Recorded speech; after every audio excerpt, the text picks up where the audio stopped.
Carma Spence.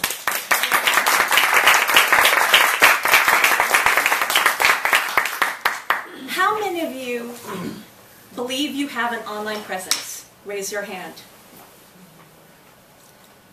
Okay, those of you who have not raised your hand, do you have friends or family who might mention you online? Maybe take your picture and post it on Facebook?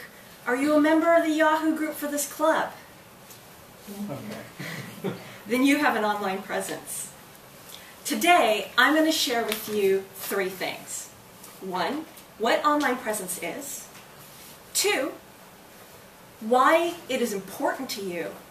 And 3, how you can affect it so that it works for you. Let's start with some definitions. Some terminology. The term online presence is kind of in flux. Some people still use it to mean a website, but that is only a small piece of the puzzle. Online presence is much bigger than that. Michael Cohn of CompuCall Communications has this definition for online presence. Any existence of an individual or business that can be found via an online search. And that's a decent definition, but it's not the whole picture. I like this definition better. The visibility and influence of a person or business as reflected by mentions of that person or business throughout the internet. And I want you to understand that definition, the implications. It doesn't say you have a website. It doesn't say you have a social media presence. The key to understanding this definition is that it is mentions of you on the internet. Yes, you can be the one mentioning you on the internet, but other people can mention you too. And that means you can be a hermit in a cave, miles away from the nearest computer, and still have an online presence because somebody mentioned you online. And why is this important? It's important because, as Rochelle Ann Lynn, a marketing writer, said, if you don't have a website that customers can find, you are hacking away at your market with a rusty old axe and your hands tied behind your back.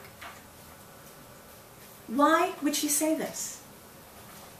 It's because the internet has become an integral part of our lives. To illustrate this, it took 38 years for radio to reach 50 million users. But the internet reached that many users in only 4 years. And it's rapidly growing every day, reaching more and more people. Again, it is an integral part of people's lives. Americans spend more than 60 hours per month online. That's the equivalent of 1 month of their lives for every year spent online. And in North America, 78.3% of the population uses the internet. And that represents 151.7% growth between the years of 2000 and 2011.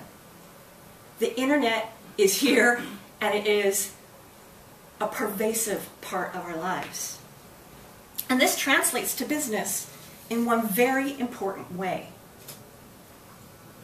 78% of consumers believe that it is very important to look up information about people and businesses online before deciding to interact or do business with them. This means that if you do not have a website, if you do not have an online presence, you are leaving money on the table. You are missing out on opportunities. You are limiting your options and your income. So how do you leverage this trend in your favor? How do you manage your online presence so that it attracts to you the clients, the projects, and the opportunities that you desire? The first and most obvious thing is to have a website. In an ideal world, a website is the hub of your online presence, and you want all the pieces of your online presence to point to it. But having a website's not good enough. You have to have a presence in social media. Eric Qualman says, social media isn't a fad, it's a fundamental shift in the way we communicate. More and more people are spending a significant part of their lives online, in social media. There are people that you can't even communicate with unless you go through their Facebook page or their Twitter account. They won't even read email. But you know what? It's not just kids today. Yes, more than 50% of the world's population who are under the age of 30 have a social media presence. But for Facebook alone, the fastest growing segment is women aged 55 to 65. It's not just young people in social media. And what are these people doing? They're connecting. They're communicating.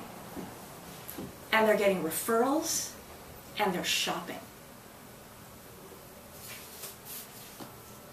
Now remember, your online presence is more than just your website.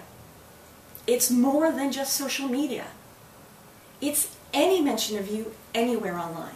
It's online forums. It's YouTube. It's RSS feeds. It's blogs. It's news media. If you happen to be in the news, that all counts as part of your online presence. And again, I want to emphasize why this is so important to you. Who is doing the research on the internet? Consumers are looking for businesses to do business with, and there are many people who won't do business with you if you don't have a website. Business owners are using the internet to research potential vendors and potential employees. In fact, recruiters and other hiring professionals not only use the internet to find qualified candidates, they'll also use the internet to research whose resumes have already landed on their desk. Which means if you happen to have a picture of yourself on social media getting drunk with your buds, you could lose a job. Be careful of what you put online. I would like to leave you with 5 pieces of advice on how you can take charge of your online presence and make it work for you. Make it attract those clients, those projects, those opportunities that you want in your life. 1, create a hub.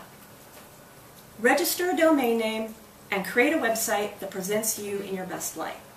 That is basic. You can do that for less than $100 a year. It's really a no-brainer investment. 2, create a social media presence. Now that doesn't mean you have to have a profile on every social network out there. Find the social networks that people that you want to attract into your life are hanging out at. For some people that may be LinkedIn. For others, Facebook. Others, Twitter, YouTube. Find the ones that are most relevant to you and make sure that you have a presence there. 3, be consistent. This means use the same picture across all your profiles. Make sure the branding that is you. And when I say branding, I'm not just talking business. Every person in this room is a brand. Make sure your brand is consistent across all the pieces of your online presence that you have control over. 4, be proactive. Keep your ear to the virtual ground and monitor mentions of you. If they're positive, great. If they're negative, do something about it. Respond to that person. Try and turn that person around so they aren't bad-mouthing you online. And 5, always, always be your best self. If you're in line at the grocery store and you're rude to the teller, to the, whatever the person is called, the checker, that person could tweet about you. If you are mean to your mechanic, he could Facebook about you. Basically, anything and everything that you do that can be witnessed by another human being can end up online. So always be your best self.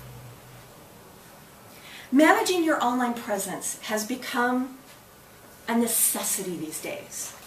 And I hope that my presentation today has helped you understand what online presence is, why it's so important to you, and has empowered you to take some steps to manage and control it. There are plenty of people who can help you do this. You can do it on your own. You're very welcome to do that. And there are people who can do it for you. I happen to be one of them. If you are interested in a free 20-minute consultation of how I might help you, feel free to give me a call. I do have experience doing this. In fact, I've written the book. Madam Toastmaster.